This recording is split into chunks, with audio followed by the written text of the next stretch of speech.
ഒരു വീട്ടിലേക്ക് നമ്മൾ കയറുമ്പോൾ ആദ്യം കാണുന്ന റൂം സ്പേസ് ആണ് ഫോയർ. അതുകൊണ്ട് തന്നെ ആ ഒരു സ്പേസിനെ ക്ലാസ്സിയും പ്ലസൻറ്റുമായിട്ട് ഡിസൈൻ ചെയ്യുന്നത് ആ ഒരു വീടിനെ കുറിച്ച് തന്നെയുള്ള ഒരു പോസിറ്റീവ് ഇംപ്രഷൻ ക്രിയേറ്റ് ചെയ്യാനായിട്ട് സഹായിക്കും. ഒരു ഫോയർ സ്പേസ് ഡിസൈൻ ചെയ്യുമ്പോൾ മസ്റ്റായിട്ട് ഇൻക്ലൂഡ് ചെയ്യേണ്ട കാര്യങ്ങൾ എന്തൊക്കെയാണ്?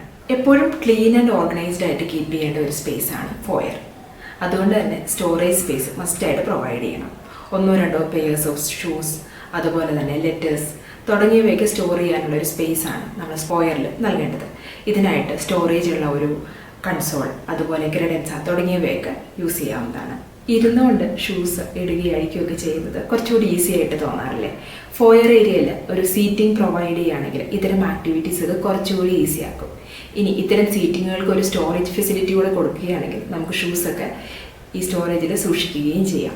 ഫോയർ ഒരു ചെറിയ സ്പേസ് ആണ്. ഫോയറിൽ മിറർ നൽകുന്നത് ലൈറ്റ് റിഫ്ലക്റ്റ് ചെയ്ത് ആ ഒരു സ്പേസിനെ കുറച്ചുകൂടെ വലുതായിട്ട് തോന്നിപ്പിക്കും. മാത്രമല്ല, പുറത്തേക്കൊക്കെ പോകാനായിട്ട് ഇറങ്ങുമ്പോൾ ഫൈനലി ഒന്നുകൂടെ ഒന്ന് മിററിലൊക്കെ നോക്കി ചെക്ക് ചെയ്ത് നമുക്ക് ഇറങ്ങാനായിട്ടും പറ്റും. വളരെ പ്ലസന്റ് ആൻഡ് ക്ലാസി ആയിട്ട് ഡിസൈൻ ചെയ്യേണ്ട ഒരു സ്പേസ് ആണ് ഫോയർ.